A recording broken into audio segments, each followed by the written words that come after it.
माननीय अध्यक्ष जी, जैसा मैंने कहा है कि 25 तारीख को जो बड़ा समागम गुरु तेग बहादुर जी के 350वें शहीदी वर्ष के ऊपर हमने ये निर्णय किया कि इसके और अच्छा होगा कि अगर इस कार्यक्रम में देश के यशस्वी प्रधानमंत्री आदरणीय नरेंद्र मोदी जी आए।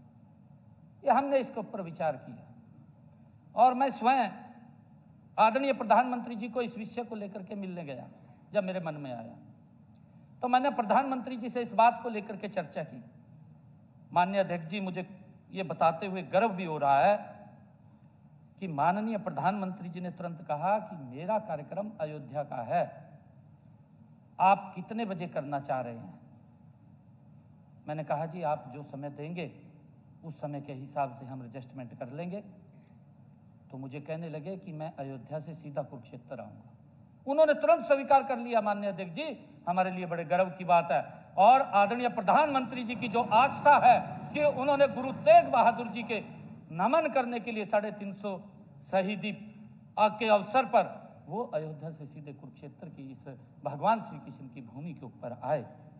माननीय अध्यक्ष जी, वो सीधे अयोध्या से ज्योतिसर उतरे आकर के, जिस पवित्र भूमि पर भगवान श्री कृष्ण ने सर्व मानव जाति के लिए ज्ञान का संदेश दिया। कई बातें ज्ञान की कही गई।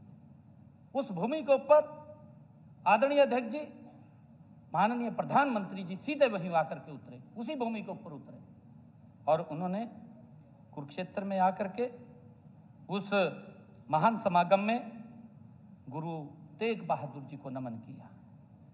माननीय अध्यक्ष जी, उन्होंने श्री गुरु तेग बहादुर जी को समर्पित भारत सरकार द्वारा जारी किए गए, ये हमारे हरियाणा के लिए बड़े गर्व की बात है। माननीय अध्यक्ष जी, मैं बताना चाहूंगा कि पहली बार इतना बड़ा समागम हरियाणा की उस पवित्र भूमि के ऊपर, उस ऐतिहासिक भूमि के ऊपर गुरु तेग बहादुर जी के जब समय समय पर उस भूमि के ऊपर चरण कमल पड़े हैं, उस भूमि के ऊपर गुरु तेग बहादुर जी का 350 शहीदी दिवस मनाने के लिए हमें बड़ा गर्व महसूस हुआ।